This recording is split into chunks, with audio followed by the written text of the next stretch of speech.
I'm not a And fluffy words person. I just need to know what you want, and I will try and bring that to you. Like, if this is the kind of offer that you want, I will do my best to bring that offer to you. I don't yeah, like this back and forth, like, crap of, like, people feeling like they have to be, like, use these fancy words to, like, be an incredible negotiator. That's not part of being an amazing yeah. negotiator. It-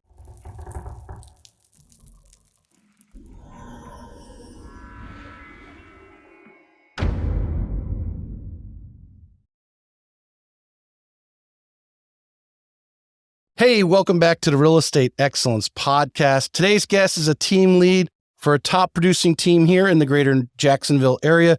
She just passed her 6-year anniversary last week as an agent. Oh, Is that right? yeah, I that's saw right. I saw last year was 5th year. I was watching your Facebook. I love that. She recently took her team over to Compass this past fall. She began the real estate career only a couple years out of college. So for a new agent, young person considering a career in real estate, listen up, as this is an episode for you. Let's welcome the leader of the Haley Davis team, Haley Davis, to the show. Thank you so much for having me. Thank you. I'm so glad happy I to be here. finally got you on. know. We had some setbacks. Yeah, I And noticed that's my- healed very well. I don't Harry even notice Potter it. scar is healed. That was holding me back. I knew I was going to be recorded. I was like, I cannot walk in here with a gash in the middle of my forehead. No, not with this new high definition cameras and everything. No, it's too much. It's too close. But I'm healed. I'm good. I'm here. I'm happy to be here. It was funny that day that you posted on Facebook. I'm like, she's going to be calling me soon. Yes. Yes, I do run into cabinets. I just get distracted easily. Oh man. So great to have you on the show. I really want to accent, as a young person, what I have found, and I've talked about it on several other episodes, when I grew up going to high school in the 80s and so forth and going to college 80s, 90s, your stereotypical real estate agent was that older, maybe their spouse was a successful career job and they started off as a hobby or whatever. Mm-hmm. But now we're seeing this migration of a young person like yourself, basically fresh out of college. And I've seen some really great agents doing really well, even at 25 years old. And so I really want to dig in and I want you to please express some of the trials and tribulations that you've gone through as a young person. And of course, being also leading a team, that's a whole challenge itself as well at the same time. So we'll if we can kind of make that theme as we talk through, but let's kick off everybody as I do everyone. Where'd you grow up? I grew up in Orlando. I grew up in a little town called Oviedo. Our claim to fame is Blake Bortles. I went to high school with him. Oh, It's okay. very, very weird part of town. Nobody really knows about unless I mention Blake Bortles. So that's where he's from. But we're also known for chickens. We have free range chickens running around Oviedo, but also UCF. It's a college town. So Oviedo, Orlando. Okay. Yeah. And which led you to Central Florida. Yeah. Yeah. So I lived in Central Florida my whole life, but my husband is from Fleming Island. Okay. So when we got married, we moved up here. Well, University of Central Florida. Yeah, University of Central Florida. Yeah, you went there. Now, emerging media management. Yes. So what was Haley's vision as a young person of kind of like what she wanted to do? So I wanted to manage a gallery, curate a gallery, basically. They call it a gallerist. So somebody that owns a fine art gallery and curates the space, curates the artists and all that. I was in fine art sales for a couple years after I got out of college. And my degree was a good degree for what I was doing because it was a business art degree, essentially. So mostly business with a little bit of art with it, art history, all that kind of stuff. Definitely nothing even remotely close to real estate because that wasn't even in my brain ever. Right. But the art though, I mean, is that something you enjoyed doing as a young person? Yeah. I mostly, I was very artistic growing up, but I felt like working with artists was something that I wanted to do. I didn't really ever want to be an artist from a business perspective, but artists themselves they're so focused on their art and they really need somebody to help push them and market them and sell them basically.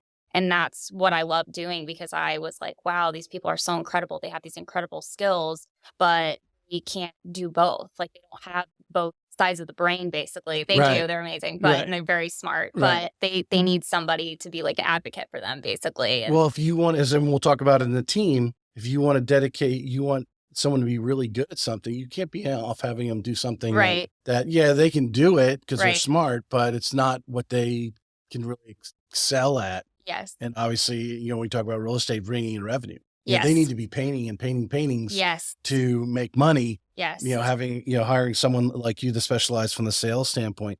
So you get out of college. I was just looking at your LinkedIn as my basis, and you're probably one of, it's about 60, 70, well, I wouldn't even say 70%. 60% of our agents have their LinkedIn put Yeah. together. Yours is there. You had a couple jobs. What I have here, creative directors Yes. positions. What were you doing there? And then just tell us, because that leads you somewhere in there, you make the connection with real estate. Yes. Yeah. So when I got out of college, like I said, was in fine art sales. So I worked for a couple galleries in Orlando. I flew to New York to work for a pop-up gallery there. I worked in the Hamptons, and just with this international gallery, I got some really good experience. And I ended up at a gallery in Orlando that was half an art gallery, fine art gallery, and then the other half was a custom framing business, because artists, they would partner with this gallery, and then framing is very expensive. Mounting, things like that is very expensive. So They would partner with this. They would hang their art in this gallery, and then when it's sold, they would just reduce, their income because of, them framing or whatever. So I worked for this gallery. The gallery was going under. There's not a great market. Well, there wasn't a great market for fine art in Orlando back when I graduated high school. And it was really upsetting. I remember being really sad that it was shutting down, because I'd worked there for, I think, 2 years or a year and a half. And I was like, I don't know what I'm going to do. This is the only thing I have. There's not that much opportunity for this in Orlando. And so at the time, I was experimenting with graphic design. And so I basically talked the owner into hiring me as a graphic designer, because I was like, your company needs help. I need a job. I'll just switch over to the framing side of business and I'll be the graphic designer. And I had no idea what I was doing. I had just dabbled in these programs, and I just learned as I went. I became a graphic designer basically for, 4 or 5 years after that, essentially. Graphic designer, kind of, give me a picture of what you're. So yeah, I just did social media and stuff.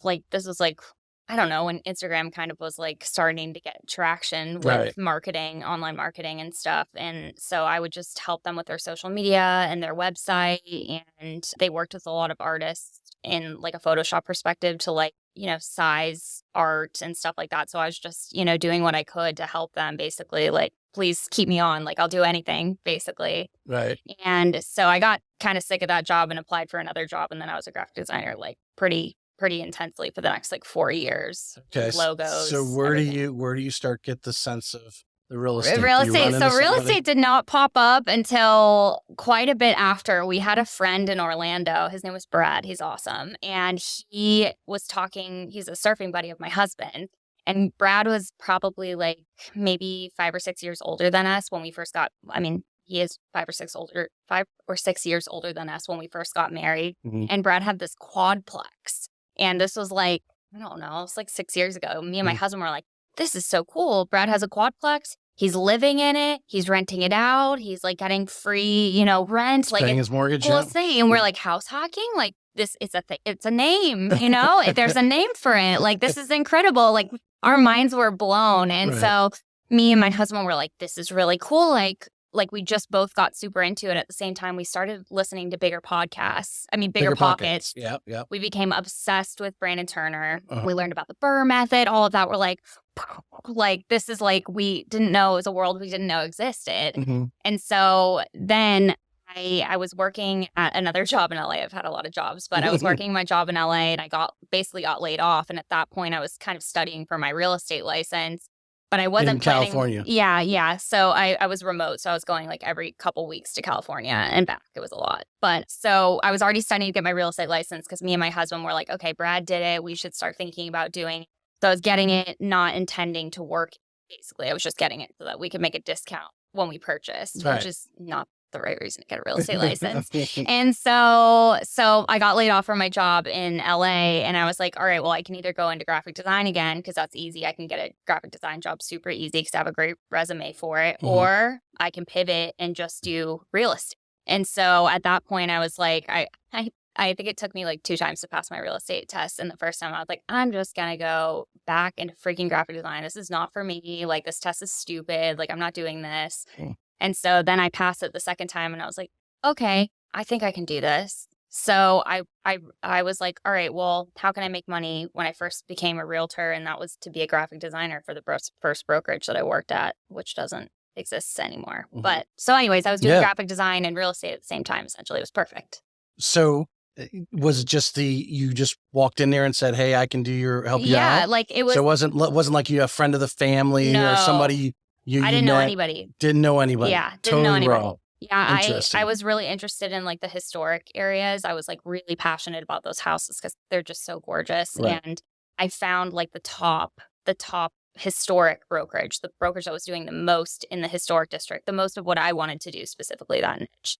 And I was like, hey, I don't have any experience as a realtor. I know you guys are very selective on who you hire, but I was like, I can make you look so good so easily with Mhm. my graphic design. And so Mhm. they're like, oh yeah, that sounds great. Like we would love to work with you. So I just started like being part-time for them with that and Interesting. weaseled my way in because I was like, I'm going to help you. Um, And then ended up hanging out there for over a so, year. I mean, the initial feeling, because like you said, you failed the test the first time and Yeah. you're like, do I want to even really do this? And then when you did pass, you kind of got a little more confidence because now Yeah. you actually, got your license, so to speak. You tiptoed your way into real estate, Yes. so to speak, by having the graphic design Yes. as your fallback. As Yes. you got in, you knew you were going to get paid something Exactly.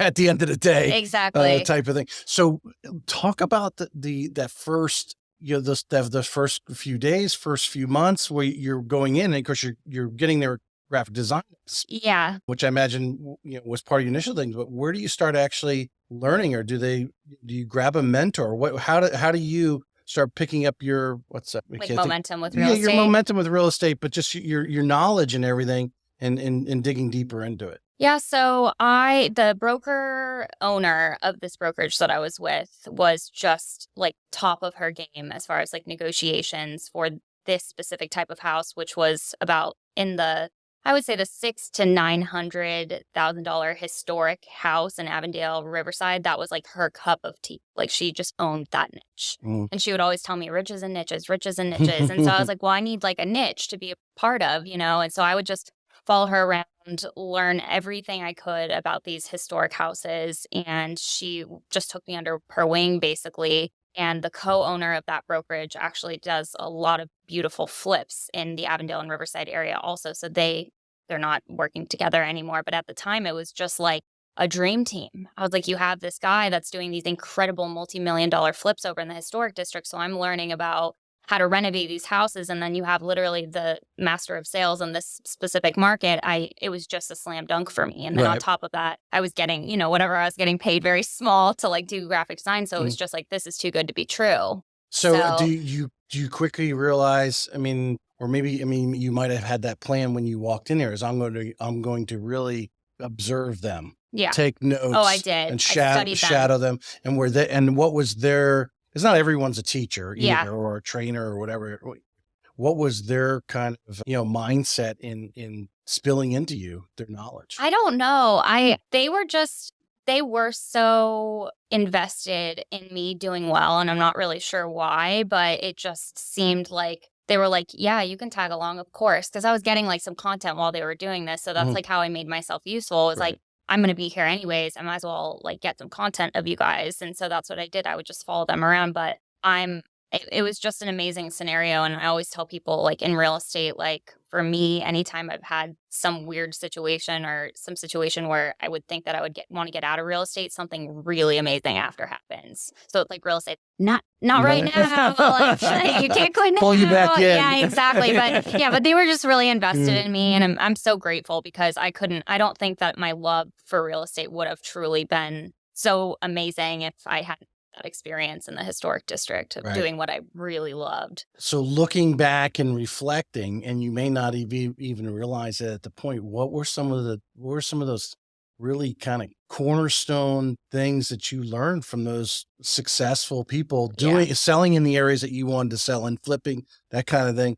What were some of those things you look back now and say, I remember learning that, my third week I was working? Oh yeah, so the broker owner of this company was just like I don't know if you've heard this in real estate, but like a shark. Like they used to call me a baby shark because they're like Because you look so unassuming, and then you're an aggressive negotiator. And I would Right. consider myself an aggressive negotiator. And the reason that I learned that I could do that was from this broker owner, basically, who had this amazing negotiation style. Like, I would hear her on the phone, and she was younger. She was like, I think she was mid 30s at the time when I joined. And I was like, this is incredible. This lady is so smart, so amazing. She knows so much. Like, she's so unassuming, and people really listen to her. Like, when she asks for something or she's trying to negotiate, people take her very seriously. Mm-hmm. Like, she was very knowledgeable, and she just was basically in a niche with people way older than her in the historic district. And she was just doing these incredible deals and negotiating so flawlessly. And I was like, this is amazing. Like, I have to model my business after this. Like, Right. this is the kind of broker I want to be, basically. So What do you think was her? Did she do some vast studying, or is there some personal self-confidence? she was very confident, but also she had been in real estate for like over 10 years, and she was young. Like, her mom was a realtor, Oh, so okay. she became a realtor very young. She had been doing it basically her whole adult life. So that's why people just didn't expect much from her, because she looked very young, but she had way more experience than most people did. Yeah. And like, your real estate career can be fast forward 20 times if you're doing the same amount of deals in a smaller period of time. Then you're getting the same knowledge of these other people Right. that have been in for 10 Well, years and only plus done growing 10 up with 15 mom deals. being an agent, Yeah. and so forth, you're already living it as probably as a teenager. She was. It was her whole life. She Yeah. lived, breathed, and slept real estate. Look again, digging back in that first years, and now you have a team. So you are. I noticed there's some young people on your team. So I imagine some of them are new. What are three things if someone wants to be a real estate agent? What do you think they need to know even before they go get that license? I'm sure you're approached by a lot of people in your peer group. Yes. Hey, what do you? I'm thinking about being a realtor. What do you think what are three things that you tell them that, hey?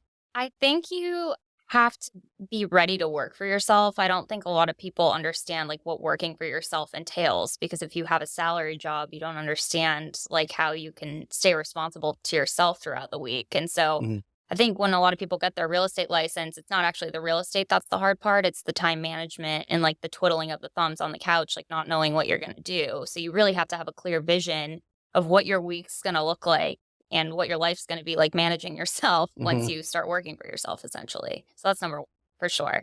I guess just be prepared. Clear vision. Yeah, clear vision of number like what your week's going to, and that's hard. You don't know what you don't know when you first start, but you need a clear vision of like what it's going to be like to work for yourself. Realistic. So just to tag on that a little, I mean, they talk to you, you're giving them one perspective. Yes. Do you suggest to some of these, because these friends come to you and talk to you about it, you really need, or say someone listening right now, they need to go and talk to someone who has some years on them, so to Mentorship. speak, has done some deals and doing this 5-10 years and learn, the truths of what's really behind. Yeah, you don't need to recreate the wheel in real estate. Like, everybody's basically done everything that you're going to do anyways. It's just a matter of, I always tell people, find the person that you want to model your business after and work with them, whether it's mentorship or being on a team. Like, you really don't want to recreate the wheel. You want to do a method that's working already and improve it for yourself or make it work in a way that's going to work for you. But you really want to model your business after somebody that's done it already, essentially. Well, you know what's so brilliant about that? You've learned that there's agents been doing this twice as many years as you have not learned that. Yeah. And having spoken to, 125, top agents in the area, that is what we really drill down on, because a lot of them have gone through starting with that first brokerage. It doesn't quite mesh with them. They signed up with them because their friend was there or something, and they don't do business the same way. Or I was talking to Dustin Brome with Massive Agent Podcast. He started because he wanted to flip houses, but realized that guy business was completely opposite of his personality. And to take the time up front, and I think you'd agree with this, take the time up front to find that brokerage. Go and talk to these people. Talk to the agents that are actually working there. Yeah. I think it's like finding the perfect brokerage is like finding the perfect partner. Like, it doesn't exist. Like, you get to choose the things that you love about it, and you can draw towards these, maybe they're incredible at teaching you networking and marketing skills, but maybe their CRM or whatever they're paying for isn't like exactly what you want. Like you're never going to get everything perfect in a brokerage. Right. So you really have to draw to what you feel like is going to be a bigger part of your business. Which is a challenge. I think I was talking to someone the other day about, really, you have to look inside yourself, right? Mm-hmm. There's some people that actually like knocking on doors, for example. Totally. Yeah. And they're really good at it. They enjoy it. And that's probably why they are good at it. Right. Because they have a smile on their face. Yeah, right. It's not for everybody. Right. Or the cold calling, or, the different types of way you're prospecting. And obviously, as someone coming into the business who's never done those types of things, doesn't know yet. Right. But to sit down, and I know there's different personality tests. I mean, everyone has their different opinion on finding that thing, is finding what you enjoy doing. Totally. And would you agree? And I'm sure you talk to people, Christina Welch made this statement, it's not HGTV, No. that you see money that the agents make. Yes, it can be change your lifestyle. Yes. For sure. But if that's your sole motive, it's going to be very tough to get there. Yeah. I mean, like I work with a lot of new agents, like mostly new agents on my team. And like, I've seen people when they've received like their first check, like some people have never seen a check over $5,000 before. And it's a blessing to be able to get a check like that. And it's even more amazing to watch their faces when they get it, because they're like, this is mine. Like what? But like, it really is just an incredible, like, you can't be like, we use the phrase like thirst on my team. Like, yes, we are in sales, and like, yes, we want to achieve big things and like retire early and like all these things, but you can't be thirsty for a sale when you're showing people a house and be like, oh, you really need to buy this. Like, we're not in the business of like really making somebody buy something like that. They're going to make a decision, not based off of your opinion of it, most of the time. So you really can't be doing it for the money, because it's, sometimes you make a lot of money in real estate and sometimes you don't. And so you have to do it despite of your circumstance. And sometimes the money is not great with it. Well, so that underlying thing, and I know we would eventually get to this, is with that young team that you have, you've been through it. Like, I'm sure you've had different times in your career where you're like, am I doing the right thing? Oh, totally. You're always here. And how do you get across to them? Stick with it. Stay on the road, be consistent. You're doing the right things. Just got to be consistent. Well, how do you help them with that? That's every Monday morning. That's what we're talking about. I call it like the formula, like the formula that works. You send your biweekly emails out, or maybe you send them weekly. You're sending follow-up texts. You're doing your social media 30 days at least planned. You're doing 2 to 3 reels a week. You're doing this many calls a day. Like, it is truly a formula, and that's the baseline for success in the business. So if you're not seeing anything happen, if you're not doing that, that's a pretty good indication why nothing is moving. And in real estate, we work like 3 months behind, basically. Right. So it's always a 90-day cycle. Yes, yeah. So everything that we're working on now is going to help us in the summer. So how do you want your summer to look? Do you want to be like going to the spa, or do you want to be doing nothing and be bored? And I know none of the people on my team want to be bored, because they hate their lives when they're bored like that. So we have to have that baseline formula of, these are the things we do throughout the week. That's an absolute bare minimum. Then anything above that, going to brokers opens, doing an open house, going to show houses and filming it on social media or whatever, that's all extra. The baseline, emails and the social media, and I don't care if you hire somebody for it, doesn't matter, as long as you have it there. You have to have it. Do you structure, one of the questions I had is basically the onboarding process for the team.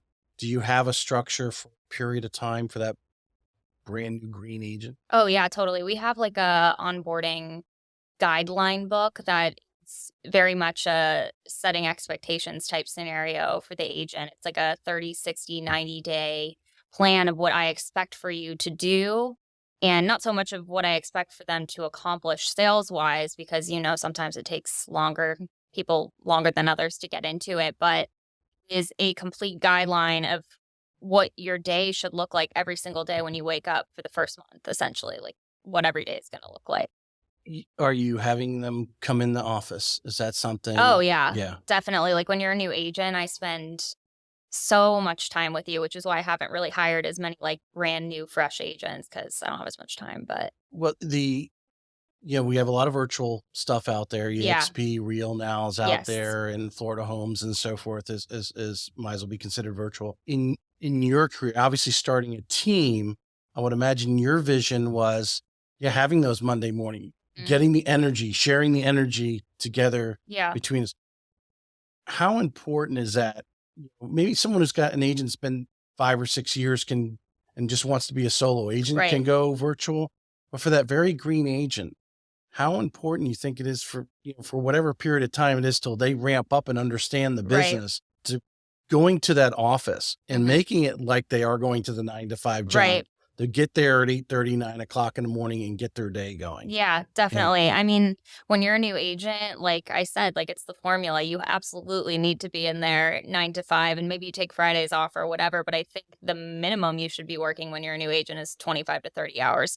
Very focused energy on exactly what you're doing. But the thing is, a lot of agents not on a team, they go into an office, they have no idea what to do. Like they're scared to go into the office because they don't want to just sit there and do nothing. right, So you have to have a plan for what you're going to do when you get in the office. And I feel like that's more of the issue than actually getting there in the first place, which is why I do believe in companies like EXP, because of it very much is, I didn't join EXP, but it very much is a lot of mentorship there. And I think that matters more than office space. So I do believe in virtual, but I like my agents to be in the office. So it just right, works better for me as a leader to be able to look people in the eye and tell them, like, I'm not really loving what you're doing right now. Like, you're not doing enough.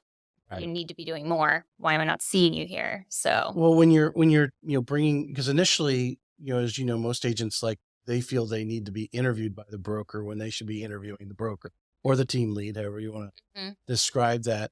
But then when they get there and they realize, okay, well, actually, this is my business. If I want to show up, I can show up or not right. show up. You're not paying me any sort of salary.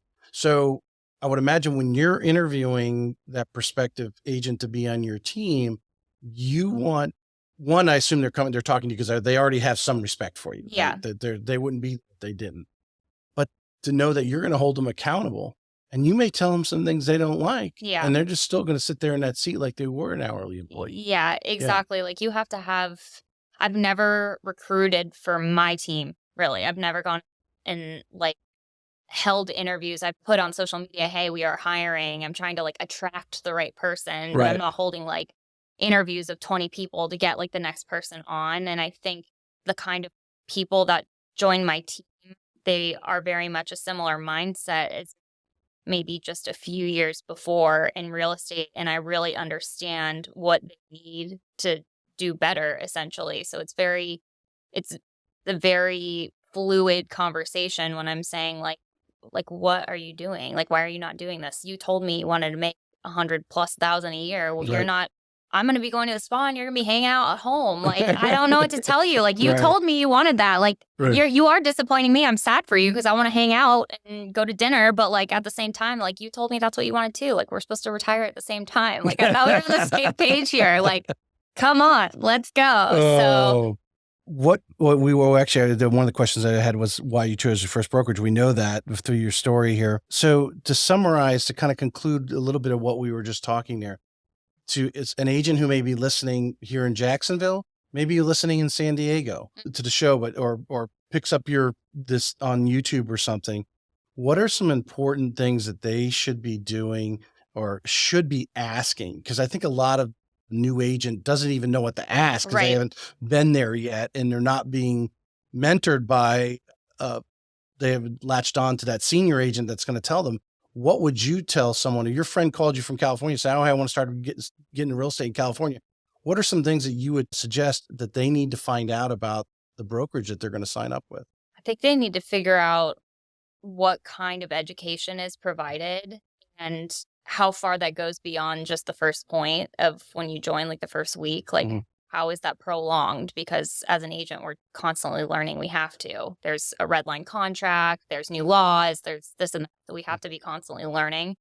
But another thing is, how much time do you have to hold me accountable? Like, who's going to do that? Like, who's playing that role essentially, especially if you don't join a team? Like, who do I have to count on basically to call me once a week and make sure I'm doing what I'm supposed to? Because I feel like you're paying a brokerage to do something. And this is part of the reason I wouldn't join 100. Kind of like an in-house coach. Yeah, exactly. Like Yeah. that's part of the reason I don't I don't tell people to join like 100% brokerage or however you say anything, Right. however you call that brokerage. But because I know that I'm a sponge. I want to learn everything. So if you don't provide any of that, I don't know what to tell you. Like you have to constantly be learning. So I think education is number one.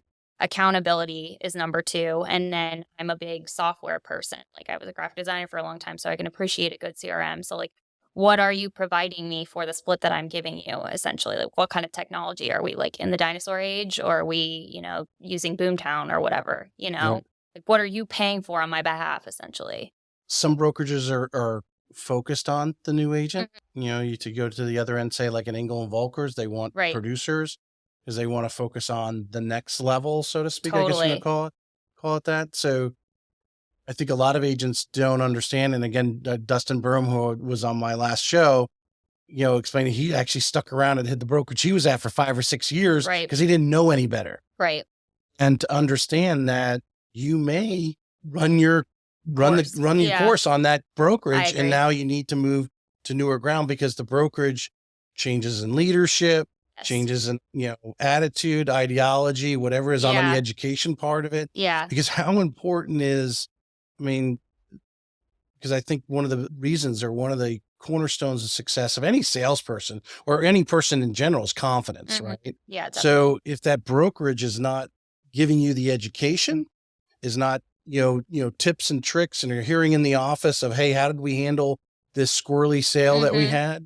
If you're not getting that kind of information, when you run into those things, you're not confident, and Right. therefore you are not as effective. Yeah. And I think there's some agents that dangerously just let her rip when they get into real estate. They just try everything and they don't really care about the repercussions, or are aware. Maybe they're not aware of the repercussions, but they're doing these crazy things in these sales because they see, Ryan Serhant or whatever. And they're like, I'm going to do this. And Right. like, they just fly by the seat of their pants. And I never want anybody to do that. Like Right. we're talking about legally binding contracts, and the amount of trouble that you can get yourself into, your brokerage, your seller, your buyer, it's just too scary to just not know what you're doing. Right. And the barrier to entry is so small anyways. Yeah. That's already scary in and of itself. So Well, I would imagine in your early, especially working in the older part of town, or if you are out at the beach, and we talk to a lot of agents, if you're working in St. Augustine, things aren't the cookie cutter planned urban development subdivisions. yeah. You've got title issues, you've Right. got easement issues and Totally. so forth going on. And you need to be working with an agent or be working with a senior agent as a partner, so to speak, at least watching what you're doing and can, guide you through some of those possible pitfalls or when the pitfalls show up. Yeah, definitely. I mean, I think that's also why I liked starting in the historic district, because it's much harder. I don't know if you know Aaron King. He worked at my first brokerage with me, and now he works at my second brokerage, and he calls like the older houses like Frankenstein houses. And it's true because they all have these like separate little rooms that people have built over like the series of 100 years, and Right. a lot of things change over 100 years. So I always thought it was kind of good that I learned like one of the hardest house styles to sell in the very beginning, because now I, a new build, like get what you get, Right. So It's there. Well, yeah, whether or not was that ever permitted, things like that Exactly, going on. People converted garages and never went and got the permit. or and like now, a firewall's missing, like you don't even know what a firewall is. Like I didn't even know there was a firewall in a house. Like it's Right. just so many things pop up Yes. in those old houses. Yes. So, How important is it for a new agent, and you may do this on your team, just, or maybe you are the mentor to each person, to find them? And it doesn't necessarily have to be in your brokerage, but to find that senior agent that will have coffee with you, that you can get on speed dial to answer, some of the questions, or, if you're a new agent and trying to negotiate, how important is it to have, a mentor or more on your speed dial? I think that is the most important thing you can have in the very beginning. That's why I do encourage a lot of people to join a team. Some people are just not meant for a team, and I get that, in which case it would be more beneficial to have a mentorship. Maybe something like Tom Ferry would benefit you a little bit better, a little bit more solo kind of situation. But I think it doesn't get enough like attention to have a mentor. Like people don't think of how important it is, but I really do. And a lot of people have, they have something against my style of team. They don't think like it's fair to the agents that are coming on my team. And I just question that so much, because if you talk to any of the agents on my team, like I am providing, I hope I am, and I know I am, but you have to provide value to somebody like that, and the value is not only the amazing brokerage that we're at, and they probably couldn't be at that brokerage if it weren't for the team. But other than that, the value is the mentorship. It is like literally you can call me, you have total access to me. Right. And that's a lot, because I do a lot of business and I don't have that amount of time for other people, and I want to help everybody, but to have a mentor like you can call basically in the middle of the night is just That's, as a leader, that's invaluable. what you've chosen to put yourself out there to do. Yeah, exactly. And so you bring them on your team. And I don't answer my phone in the middle of the night. You don't I go to bed, I like turn my phone off at like 9, basically. Okay. Yeah, nothing's going to happen between 9 and no. Like I need my sleep. If I don't get that, we're not If you're stressed out, call me before 9. Yes, exactly. Please. Collaboration is a commonality that I hear with all the top agents, and they're willing to. I mean, I see like Melissa Ricks going over to Heron Real Estate and doing a training. Yeah, that's cool. Yeah, that the younger, or I wouldn't say younger or less experienced agents need to understand that there are people out there with you that you have the experience. Don't be bashful in picking up the phone, right? Because I think having. It's impossible to have every single agent to be awesome, right? But we can still strive in that direction anyway. And it just makes the industry just that much more reputable. I mean, why do people do for sale by owners, right? I know because they don't see because they don't see the value. We're used car salesmen to that. Yeah. They don't understand the value in the agent, right? So if everyone was, doing, because obviously they most likely had a bad real estate agent experience. I always tell people, like the team, like we use the phrase, I would love the opportunity to earn your business, because I feel like all the people on my team are so charismatic. They're good interviewers, which is probably why they're on my team. And one of the reasons. And I just think like you can't have the opportunity unless you've earned it. So if nobody's willing to meet with you, to work with you in the first place, then you're never going to get the opportunity. So like if you're a for sale by owner, like I would love the opportunity to earn your business. Like I promise you, if you sit down with me for an hour, you'll get something out of it. You still don't have to hire me at the end of it, but I promise we'll probably end up friends. Like we're probably you'll learn something, and I can probably talk you into working with me. Like I would want to work with me. So, I mean, that's a confidence thing, but you know what I mean? Tell us a little bit about your team, how it's structured, from a support staff and then from the agents you have. Tell us a little about your crew. Yeah. So we have 6 full-time agents, and I consider a full-time agent anything over like 25 hours a week, 25 to 30 hours. So full-time agents. We have an in-house operations manager. She basically functions as like, I call her an assistant to the team, essentially. So she does my social media, both the team and my personal, and then also is an assistant. So if somebody needs a sign or something like that, they're calling her, not me, which is crucial. Yeah.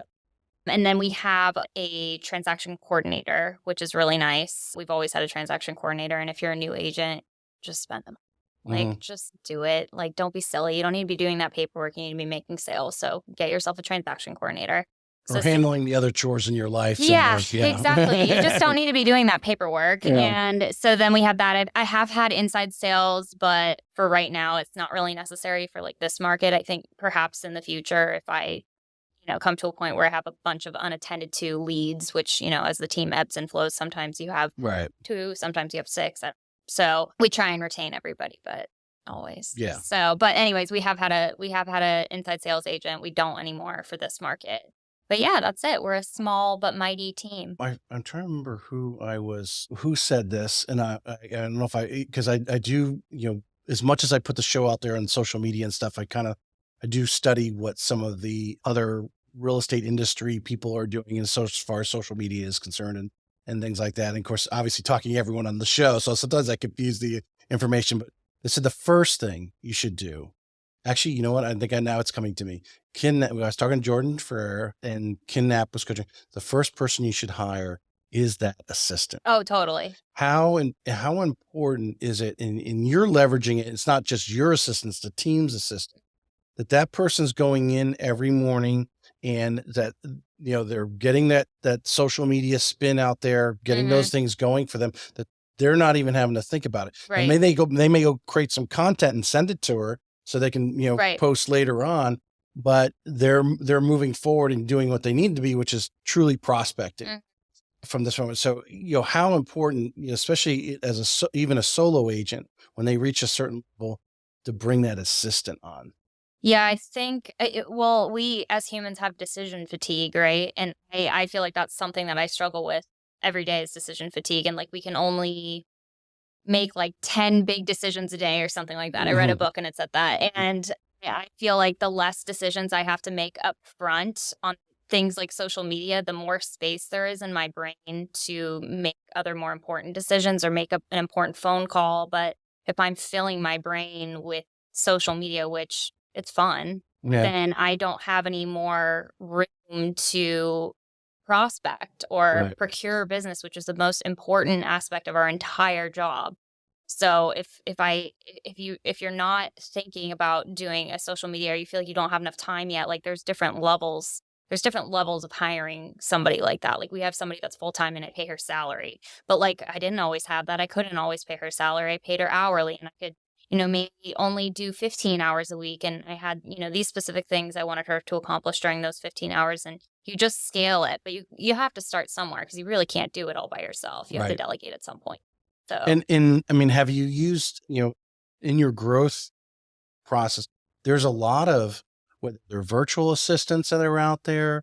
There's these transaction coordinators that work on a, per deal mhm, basis. Fiverr, there's guys out there you can just send them the video and they'll right. cut, make the reel look really Mhm. nice and then put it out there. Have you utilized Oh anything yeah. else? Yeah. Yeah, I've used anything and everything you can think of. I feel like you just have to keep trying to figure out what works and Hmm. fail forward essentially. But I mean, I've hired, fired people. I've had a role, like I said, inside sales that works for some markets. For me, it doesn't work for others. So you kind of have to like make that decision. But as far as like different types of management of social media, doing it like a virtual assistant versus like Hmm. somebody in person, I'm just like a very in-person kind of person. Like, I wanna be able to meet with you, and I'm very visual, so I wanna be able to meet with somebody and see, like, the ideas that they have for, like, how they're gonna make my social media look, and it just so happens that our operations manager, we have the same brain creatively, I feel like, so she already is thinking it by the time I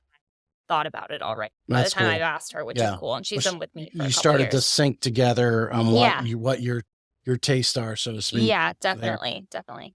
So you've grown up in the real estate business as social media has become an important play. How important is it? I was interviewing Dustin Broom and I was listening to the podcast because I always re-listen to the show when it actually comes out on Apple and so forth. And my question to him is, was one of the things like, what would you recommend? Any three things you'd recommend to a new agent? He's like, video, video, and video. Video, Yeah, yeah. yeah. So when you are chatting with your team existing or someone coming on, explain to them, because I would imagine you have the same feel, they need to be doing some level of social media consistently. Oh, yeah, that's the baseline I was talking to you about, and Mhm. that's part of the formula.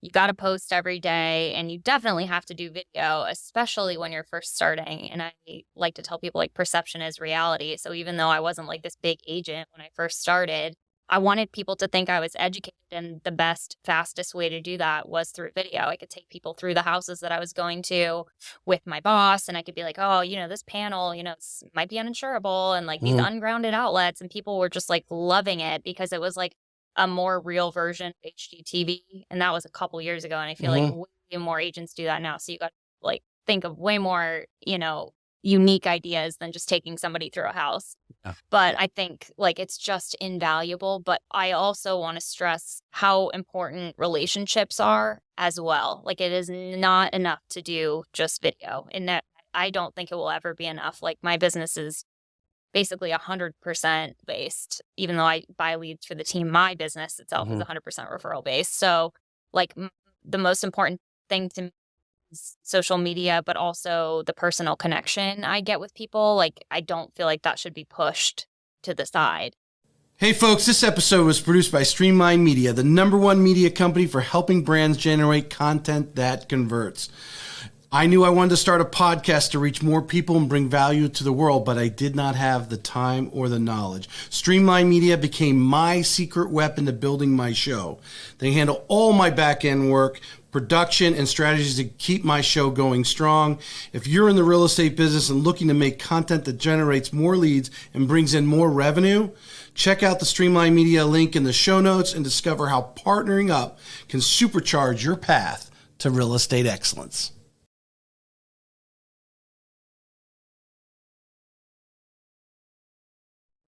When you meet the person for the first time who has been watching your social media, I imagine you may not say, oh, I got the lead from that. Right. But we know these people coming from out of state, they are Googling us. They're watching us. They're watching. Yeah. They want to know. They're watching you. Yeah. They want to know who they're meeting. Yeah. And if you're out there doing it consistently, is it not giving you a little bit of street credibility because you are doing like informative videos you were just talking about? It gives you some credibility. Yeah, for sure. Like people know you.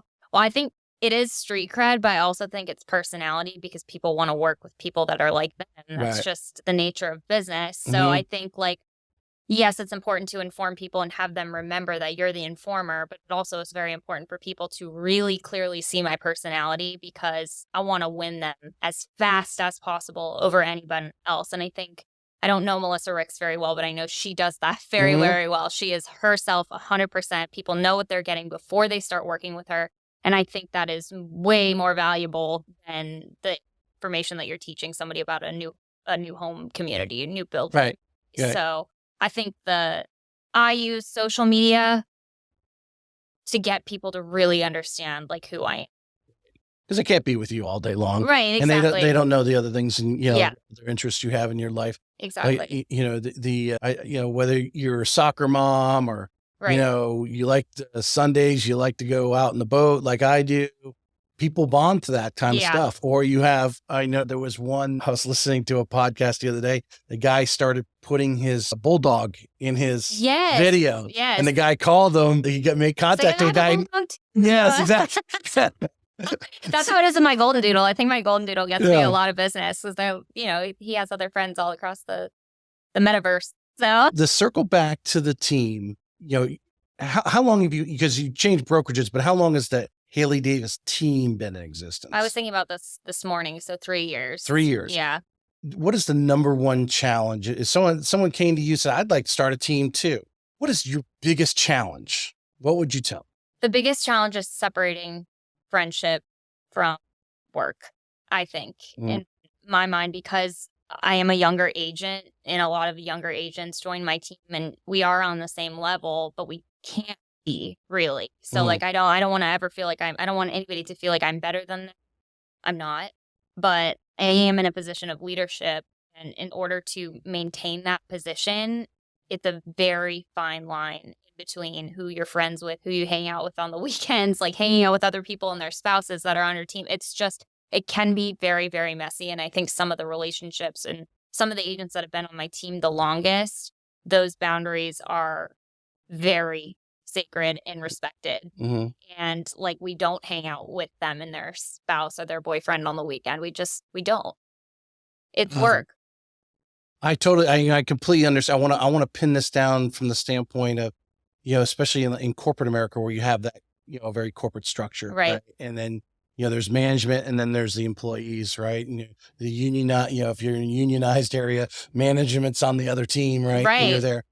But you want to also, they're not coming to your office because they have this assignment and they're getting paid a salary and they'll tolerate you. They are coming to your office because they actually want to be closer to you to hopefully, pull some of you're giving them value and you want to give them value and they want to be there to receive it, right? They're paying me to be here. Right. And I don't want to ever mistake that in my brain either. Like I don't pay anybody. My brokerage pays people. They're not employees to me. They're not even contractors, technically. So they're paying me to be with So I also try and remember that too. And that's why I try and like spoil my team too, because I'm so blessed to have them. I couldn't be doing what I'm doing without them. But with that being said, you have to respect the All boundaries. right. So what is it that you don't want your team to know about Haley?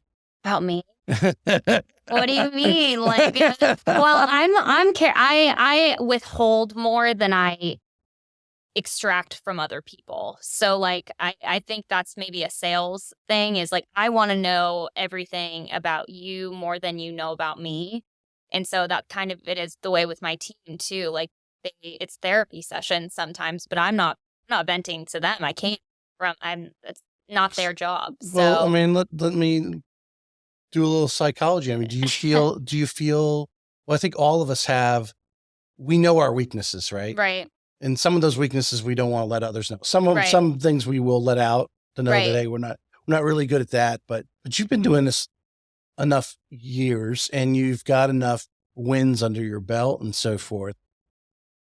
But do you still have that kind of behind the conscience that you don't want to let them see you with your guard down, so to Oh, speak? for sure. Like Yeah. I like to present. I come in on Monday and I'm dressed professionally because I have to set the bar for other people. But like when I'm home, I'm just wearing, I don't know, beach clothes. I live at the beach. Right. So, but I don't want, I always want to have myself presented like together for my team. I want it. Am I allowed to curse on the show? Yeah, of course. Okay. I want to look like I have my shit together. I always want to present If you consider that a curse. Yeah, I want to present myself like that to my team because that's what I want them to think. I want them to think I am doing everything I'm telling them to do plus some, basically. Because you do it. Because I do it. You have to do it. I've done this before, I'm telling you. And you need to have your shit together.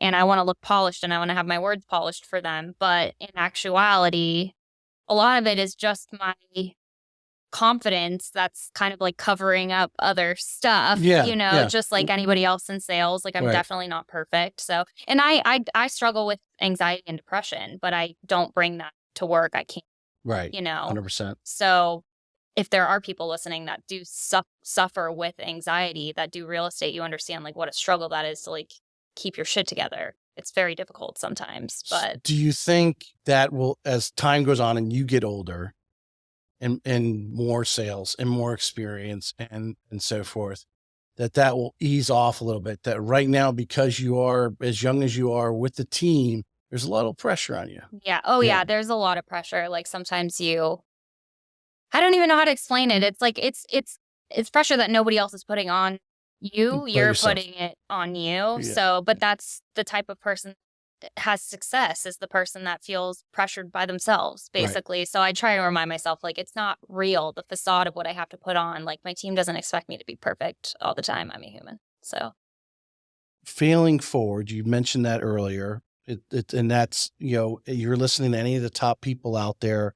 If you haven't failed, you haven't tried. I think Steve Harvey said that.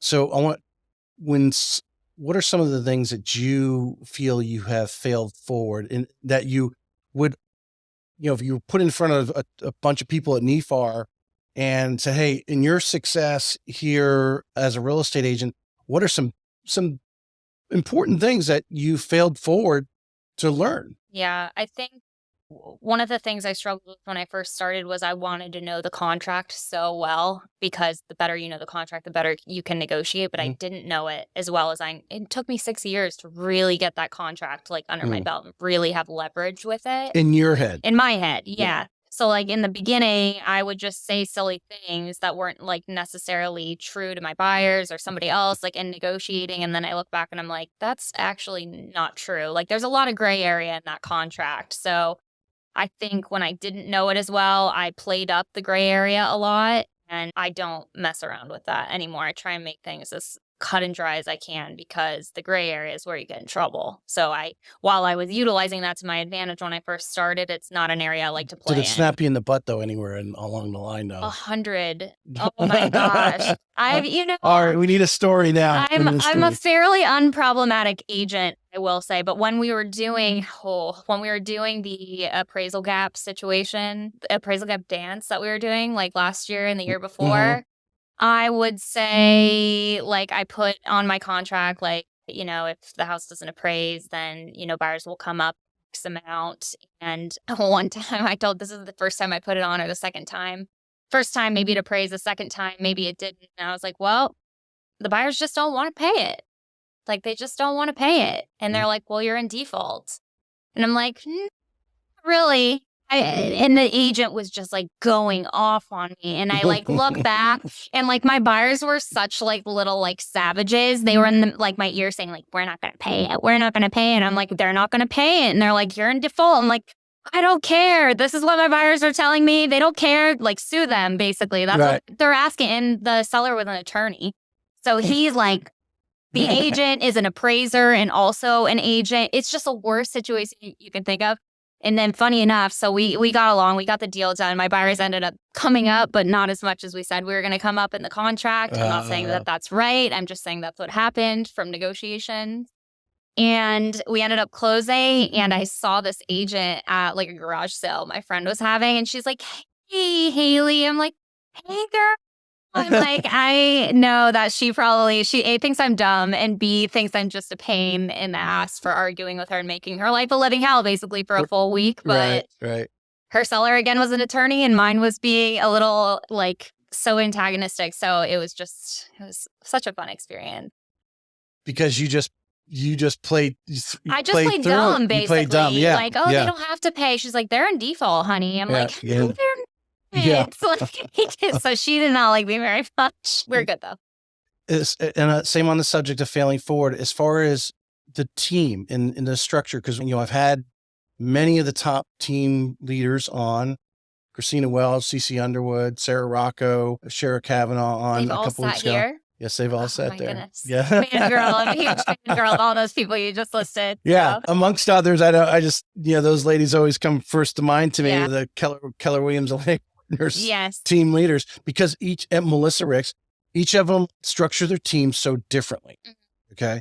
So in your, 3 years of, putting this team, people coming and going, what are some of the things that you failed forward there that you've learned, and continue to tweak your team's ideology, or, how you envisioned the team would be originally versus now, right? Because of some of the missteps along the way. I think my most important decision-making comes in the hiring process. That I think is one of the hardest parts of having the team. So I think my failure was not because of a specific agent. It was my lack of knowledge on who I was looking for. Essentially, the type of agent that I really wanted to have on the team. I don't think that I had that exactly clear when I first started. I had some pretty sassy people on the team, and I appreciate the sass. Like, it comes in handy with negotiation. But like, if we don't have mutual respect, and like, you really truly do not respect my style of negotiation, we're going to be butting heads so bad. And so I've had to fire a ton of people. I've had people leave. Like, I think okay, walk me through that part there. You didn't like the way they negotiated. I don't like people that are passive aggressive. Like, I like just everything on the sleeves. Like, it's all out in the open. We're not trying to like. Amen, sister. Yeah. I can't walk on eggshells. I am not a mind reader. So if I have somebody that I didn't realize was passive aggressive, or maybe was more internal, and I really couldn't figure out what their brain was doing to help them, then it's just not a good fit. Yeah, so, if they're not, again, divulging their weaknesses, or, hey, I don't understand this. I need you to, help, because you're on the same team. You don't know who people are until they get put in a situation where they're under fire. You know what I mean? Like, if they're in a contract where they're freaking out, I've had people like girls or whatever on the teammates, and they'll be going through something really stressful with the contract, and they're like, well, you're not freaking out about it. I'm like, well, you're already doing that, so I don't need to do that. And like, they thought I didn't care because I wasn't freaking out as much. I wasn't on their level, but like, that's just not a good agent. That sounds like a spouse relationship. It's so complex. It really is. Yeah. It's so complex. So interesting. Yeah, it's hard to know who you're looking for in the beginning. How important where you're at now with the team, and I'm sure every day is another learning process, but looking forward for the next 3-5 years, whatever, time period you're projecting, your vision of the team as it evolves, retention. Yeah. And knowing when you're bringing this person on, is this person going to be part of my inner circle? Because I think one of the greatest successes is everyone will put Christina Welch on on a sort of a pedestal as Mhm. team leader, and I've seen her grow, is her ability that she kept some core people, and they are bought into the Welch team, even though Yeah. their name's not on it, and they can go anywhere they want, Right. but they're bought in as that inner circle. Yeah. Yeah, I think the people that I have on my team now, like, I've really fine-tuned who I'm looking for, the type of personality I'm looking for, and I have had people on the team for over 2 years now, and Mhm. I've only had my team for 3 years, so Wow. I consider that's a win for Yeah. me, and Yeah. I hopefully a win for them because they're still here, so I'm still providing them a value that they feel is valuable.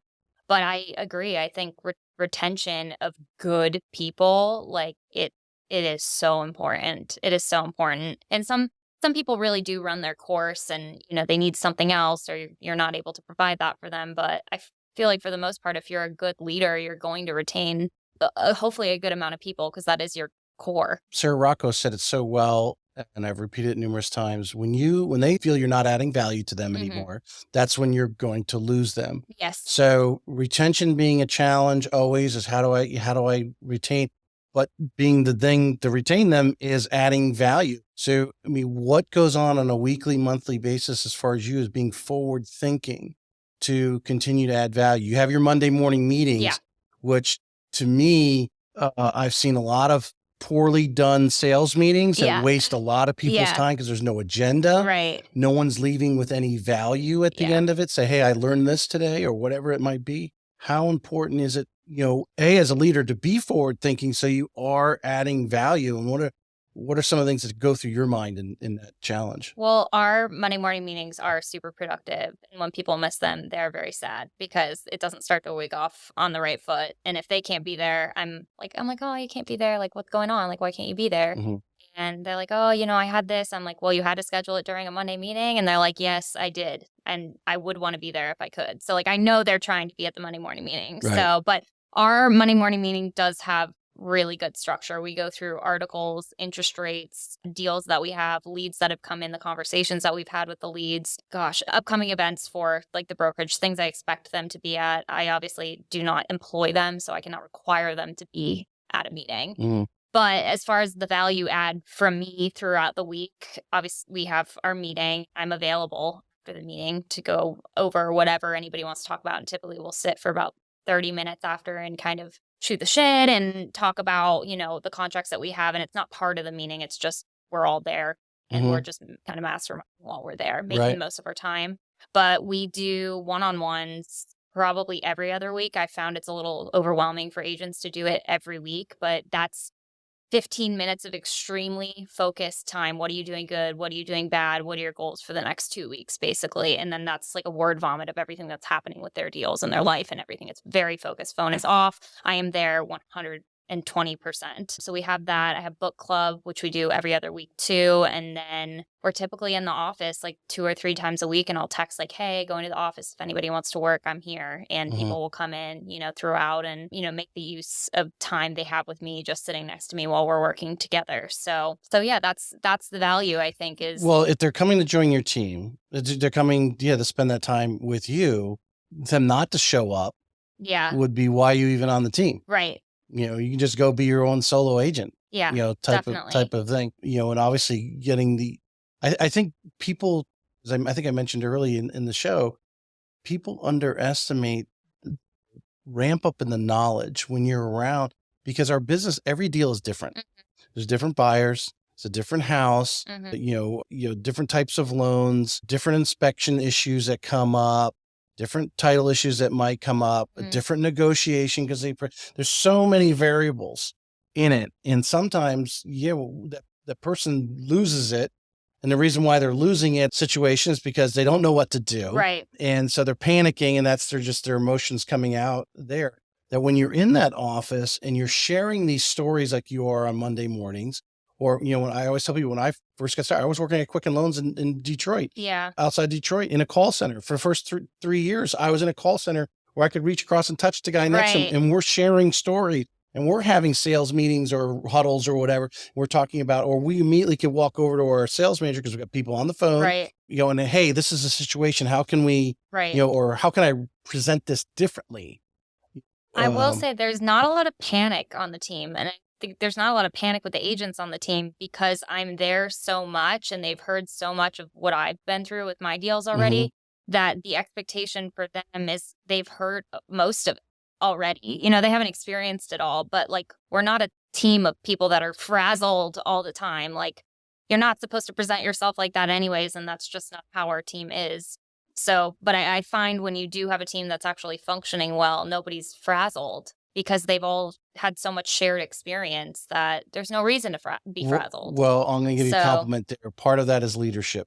If they feel that they have a leader that has their back, yeah, they're at peace with both, it. both whether it's, when that deal goes awry, whether you actually know how to solve it, you've experienced it yourself, who you need to call Right. to get, or who they should call to get advice on how to, come back and represent or whatever the situation is. Hmm. You have been around long enough and it's you pouring out the confidence to them that, it's not a big deal. And I love the line. Bring Christina Welch back. She said, houses don't cry. Yeah, literally. No, Yeah. it's so true. But yeah, everybody for the most part is just very collected. Like Yeah. I look at all the contracts, like if you're going to make a mistake, that's okay. You can make a mistake, but it probably is going to be smaller because I'm looking at everything. We're talking about it as you're putting the contract in. So Right. the mistakes are minimized in that way anyways, on top of them being calm. So All right. So you started off with this initial brokerage. And then if you want to mention the second brokerage, yeah. you were there because you were there for a few years, right? How many? Yes. So you talk about in general terms and however specific you want to be, why you felt it was a time to change. Because like we said, we mentioned earlier in the show, it's important that agents need to know that sometimes you run their course at a certain brokerage. And it could be for many different reasons. It could be that brokerage just is really good at newbies and not good at senior people, or maybe leadership changes, what they're focused on. Maybe they just get lazy in what they're doing and not being forward thinking and knowing they need to add value. They get lazy with it. Right. So, what was it? Some of the reasons why you've changed brokerage and obviously gone to Compass here recently. Yeah. I was definitely outgrowing my last brokerage because I was definitely kind of the big fish in the little pond. And I don't want to be at the top in any space. I want to be bottom middle so I can be learning from the people that are at the top, and there's a time and a place to be at the top. But I was just at a point of where I wanted to be kind of moving more into the luxury space. I felt like I kind of paid my dues with our volume and, with the type of people that I was working with and that kind of thing. Like it really was just time to go. And sometimes you just know, but I spent a lot of time there. I understood the concepts that they were teaching me. I understood each brokerage has a different way of teaching you productivity and efficiency and whatever else you learn at the brokerage. And I feel like I really do feel like I mastered the time management tools they gave me, the leadership tools that they gave me. And it was just a time to go and learn from the top of our Jacksonville market, basically. I wasn't around people that I wanted to be around. And not that those people are going to have the time for me anyways, but I wanted to be challenged and be in a room with people that were speaking like they were the best because they were the best. So, I mean, obviously you thought that was important. yes. And you can get into, it sounds like you were in a point where it was flattering because obviously you may have actually been doing a lot of the instruction at the previous pro because you were considered the top person there. But at some point you're like, hey, I got to run my business. Yeah. And I'm really flattered that you want me to, be on this panel or all this other stuff, but that doesn't pay me any money. Right. And so forth. That, how important is that you came, did Compass come and chat with you and kind of bring that to your attention? Or is this something you kind of learned through your own personal development, listening to Bigger Pockets or whatever you were listening to? So you started going, what's going on here?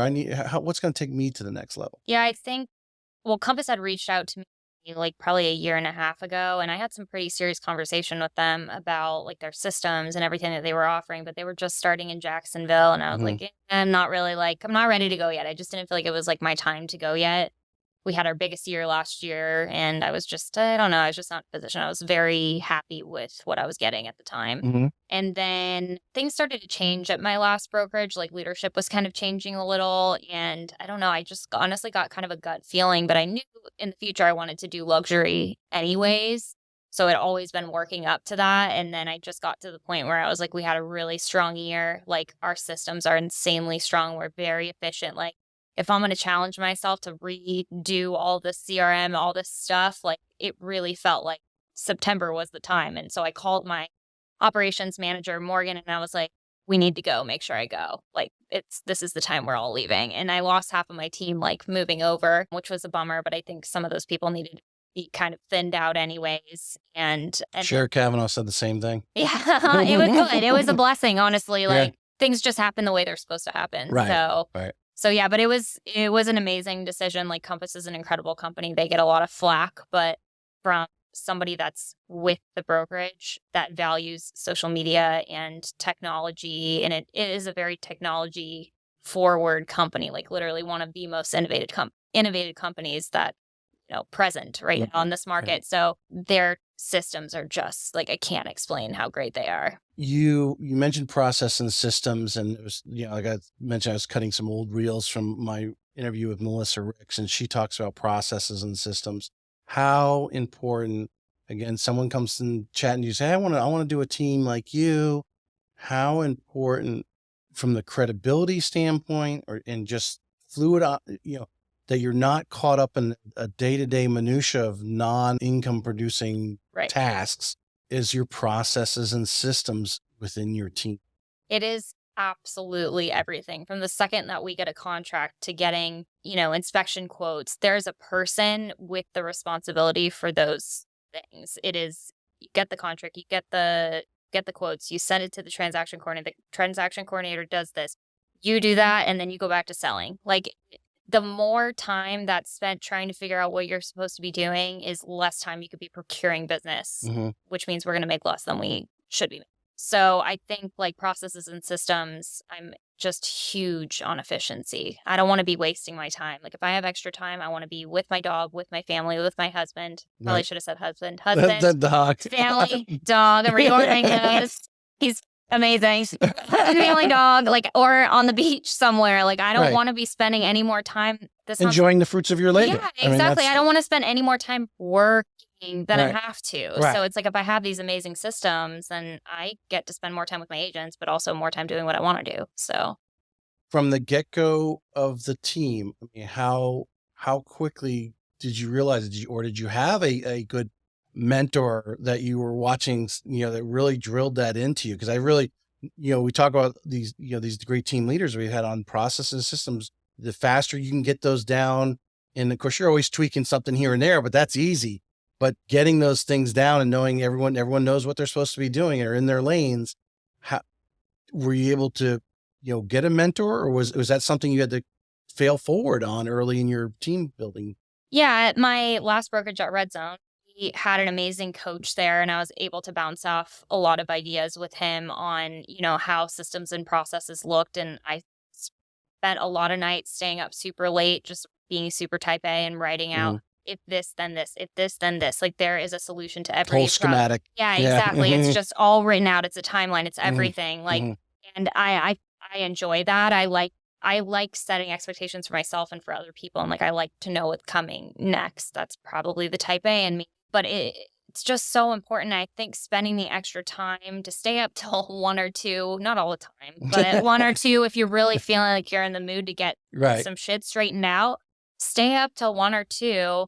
You're going to be so much better off with a clear plan of how you're going to move your team forward versus like throwing things against the wall and seeing if they work that way. Like I'm all for failing forward, but there is a level of organization that is an absolute must to reach any kind of success. And if you want to start a team, these processes are out there. There are teams that are doing it. You may tweak it a little bit, but because I think you staying up to 1 or 2 o'clock in the morning and actually drawing out the schematic, what if they say yes, or they say, oh, it goes this direction. Post it, anything. You fully understand the process that when you're able to look at your production report and see where deals are at, appraisals in, whatever types of things, and who should have that, or who you need to call because why hasn't that file moved to the next step? Well, and I think it's comforting for the agents on your team to know who they call. And I don't want them calling me to order signs. I'm not ordering you a sign. Like, Right. you know not to call me for that. So like, but there is somebody that you can call, and she answers the phone every single time, probably more than I do. So And knows exactly who to call. And exactly. just And did it an hour ago. I was like, why are Yeah. you calling me? You know, this is not gonna be a fast process. Nobody wants me to order a sign for that. I promise you it'll take me forever. And I can't stay focused that long. So call the person you need to be calling for the sign or the picture. All right, let's finish up here in just the last couple minutes and really talk about Haley, the real estate agent. Okay. So hopefully we can get some good reels, or if someone's watching this, like I said before the show, one of your possible fans, someone considering, using you, sees this show or sees this clip right here. If someone's hiring Haley to represent them, buyer or seller, and you can differentiate what you do, because obviously you do something just slightly different for a seller than you do for a buyer, but from that, well, why should they be using Haley? I am probably one of the most organized people. I always have my systems and my processes hammered out so well to decrease any kind of stress that a seller or a buyer might have. And I've sold multiple houses and purchased multiple houses. It's a stressful process. Mhm. So me taking on the stress for somebody else, I'm happy to do it. And honestly, it doesn't stress me out. That part of the real estate doesn't stress me out, taking on other people's stress. But when you are organized and there is somebody to call for everything, it makes your client's life so much better because they have jobs, they have all these things, they have kids, they're busy, they don't want to be managing all the minutia. Like, that is our job to take all that on. We are corralling everybody to get the deal done, and I don't want other people to see the kind of stress that I'm taking on. So I really do try and take it on for other people and like just make the process as seamless as possible. Like, we treat everybody like a luxury client, basically. What you just said, I relate back to you. You said your team, you don't really have people panic on your team. And I'm going to go back to you again. It's you, because you're cool. You have your processes down. If stuff hits the wall over here that you need to do something Right. to act. So because you have taken the time to map out your schematic of all the different ways that you can turn. You've got probably 8 other really experienced people, brokers, top agents in your speed dial that you can call on. So something squirrely that you've never seen before comes up, and I really, yes, definitely the processes but that gives you the confidence, and I think that air is just whether it's your team or your customer is feeling it from you. I feel it from you right now. You're confident in what you were talking about. You didn't hesitate in any of the questions that I had, and like had to go in this deep thought. You knew exactly what to do because you've got everything channeled. Maybe it's that A personality you talk about. Yeah. But, you've got it done, and that a client looking to work for you is going to be. And just even if you are younger, to go buy a $10 million home in Jack's Beach, Haley's going to have everything squared away. Oh yeah, we're good. Yeah. It's going to be great for you. It might not be great for me. It might be really stressful for me, but you'll never know. Well, they're always stressful, Yeah, especially when they're borrowing money in the higher ends and so forth to make, or their income isn't exactly the just a nice easy W-2. Exactly. I know that creative income that people have. Yeah. But I think that confidence comes from you because you've taken the time to put the processes and systems done, not only as an individual agent, but obviously you've poured it over into your team. And so they know what to do when stuff hits the fan. Confidence is literally everything. Yeah. I can't. And it's something that you really have to work on and like really work on with yourself too. And we learned this at my last brokerage, but like if somebody's not working with you, they're doing a disservice to themselves. And I truly believe that our team is superior when it comes to knowledge. So I don't want you to be working with another realtor that doesn't know as much as I do on the subject. That's scary. Why would I want that for you? I like you. I don't want you to go to Joe Schmo Realtor. You know what I mean? Because A, I want the business, but B, I know more than them. So why are you going to trust it's actually the other way. A, you know more than B, you want the business. Yes, exactly. So, but I really do feel confidently about that. And I try and instill that to the people on my team too. Yeah. So they feel like, okay, like I can't let my friend go work with this other agent. Like it has to be me. Like I need to protect them. It kind of comes from like that type of like a protective. Yeah. So what you mentioned the other agent, and it was a reel that I saw a couple weeks ago. So I started asking this question: what is your biggest pet peeve when working with an agent on the other side who isn't, whether they're just a bad part-timer, because I know there's good part-timers, so I don't want to label because they're part-time, they're Definitely. bad, but a bad part-time agent who's not staying abreast, or they're just lackadaisical in the way that, what are some of your pet peeves that sometimes you have to control yourself because you really want to reach through the phone and like grab them by the throat? I think people that like I hate to say the word mansplaining, but like when a man is on the other side of the phone, or even a woman, and they act like literally better than you because they're older. And I'm literally like, we've probably done the same amount of business. Like, we probably have done it. Maybe. You've been in. Probably not, I've actually. maybe done more than you at this point. So I don't know why you're speaking to me in a manner that's so like, what do you call it? Like you're looking down on somebody else. Yeah. But I people don't do that as much to me, but they'll do it to my agent. So it's not a pet peeve of mine because I can handle myself when somebody's on the phone and they're, talking down to me. But when they're talking down to my agents, I literally want to like be like, give me the phone. I'm going to talk to them. I'm going to call them and be like, listen, like we are on a top producing team. You're talking to this person right now, but I'm on the other end telling them what to tell you. So you speaking to them like that, it makes, nothing gets to me. Do you have more. you conferenced sometimes? Oh, yeah. And you said, hey, let's do a three-way conference call? Like the way that my new agents on my team get spoken to by some agents in the industry, it's disgusting. Like it makes me furious. Nothing makes me madder than somebody like speaking down to one of the agents on my team. Why do you understand it's stressful, and there are people who like, that commission check is important. I mean, you spend all this time and energy. Maybe you haven't sold anything in months, or maybe this is your first sale and you've been blank for 4 or 5 months, and this is going to be your first deal. It could be a little stressful because we all want that win. But I mean, what do you think that sets some of these agents off to be more adversarial versus being collaborative? Because I find that obviously the more experienced and successful agents, not saying they all were like that at the beginning, I don't know, but they're more collaborative and understanding, hey, we got to get you're trying to sell the home and I'm trying to buy the home, and we're all trying to get there at the end of the month to close. Why do you think they get some adversarial type attitude sometimes? I think people's perspective of what a good negotiator is very skewed sometimes. I think in order to feel like they have any leverage in a transaction, they have to take on this defense mode. That's good negotiator. The negotiator is the person who's your friend. That's the person you should be scared of. And I had a couple deals past where a lady was on the phone like, you should know this, you should know that. And I'm just thinking like, I literally had to slow her down and be like, I don't want you to mistake anything I'm saying on the phone right now as me not being on your team. I want this to close. And it was like a shack. I was closing a shack. My sellers were investors are like, get rid of this. So I'm on the phone like, listen, me and you, we're on the same page, girl. Like, I want to get this closed. I want everybody to be happy. Like, please do not mistake my tone of voice for me being confrontational. That's not. I'm just a very frank person, and I want to accomplish the same goal. So I think when you bring it down and humanize it like that, it really is. It's a true reminder to other people, because I think she was Russian. She was so fiery. I loved it. I loved that she was fiery, but she was difficult. She was difficult for me to deal with on the phone. And so finally I just leveled with her. I'm like, listen, like, I like you. Like, we're going to get this done. Like, I really feel like it's going to happen for us. But like, I want you to know we're on the same page, because half the battle is just getting along with the other agent. Right. So many deals.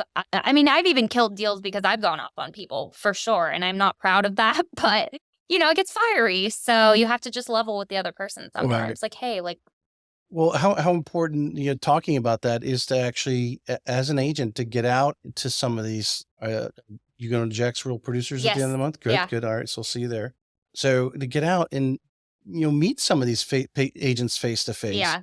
Because there's no doubt there's animosity when people don't know each other, right? You think, but when you actually have met face to face, right, it, just makes it a little easier for them to pick up the phone. I mean, the top 10% of the agents do 90% of the business. And so half the time when I'm showing houses, I know the agents that are on the other side. So it's in my best interest to be friendly. And your reputation is everything anywhere, but especially in Jacksonville, because it's a huge, small city. We know everybody here. If you go to Publix, it's crazy. But it benefits me to befriend the other agent and more situations than one. So when I go to these real producer events or whatever, when I'm meeting the top people, like those are the people that I want to socialize with in the real estate industry, because those are the people whose listings I'm showing and negotiating with. And if I do have a good relationship with them, that's going to reflect amazingly on my buyers if I'm submitting an offer.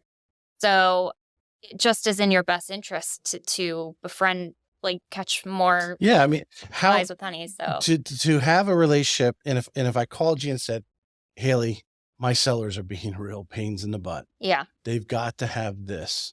You know that I'm telling you because it's the truth and what's going to close the deal. right, So you then know how to go in your positioning yourself to your buyers to say, we need to do this to get it done, right. or vice versa, or whatever the situation is. And it's not adversarial, or I'm not trying to throw you. I'm actually getting right down to the brass tacks. Hey, this is what because we're collaborating. Well, Our goal and is to put these two relationships together. I'm not a And fluffy words person. I just need to know what you want, and I will try and bring that to you. Like if this is the kind of offer that you want, I will do my best to bring that offer to you. I don't yeah, like this back and forth like crap of like people feeling like they have to be like use these fancy words to like be an incredible negotiator. That's not part of being an amazing yeah. negotiator. The interesting thing is their clients are generally not hearing the negotiation. know. So there's no show you have to put on. Yeah, exactly. You know? Exactly. And I don't feel like I'm performing for anybody. And I am an advocate for my buyers and my sellers. And that's why I try and set the expectation from the very beginning of like what kind of negotiator I am. So you know how I'm speaking to these other people when I'm on the phone is the same way I'm speaking to you, basically. You just have to humanize the whole process because it really is just like the Wild West out there. Yeah. So you just have to rein it in as much as you can, try and get it all to the closing table as smoothly as possible. I'm going to wind up. Anything you'd like to add? No, I appreciate you having me here. I'm glad it got you on. I really Yeah. appreciate it. Great story. Great. Yeah. There's going to be a lot of great reels out of here that we'll share and repurpose. I'll send your team, obviously, the video if they want to cut it up. Perfect. But I think it's a lot of great information. Awesome. A lot of great stories. Thank you. You're a great Thanks, interview. Haley. This was fabulous. Thanks, Haley. Thanks for coming on.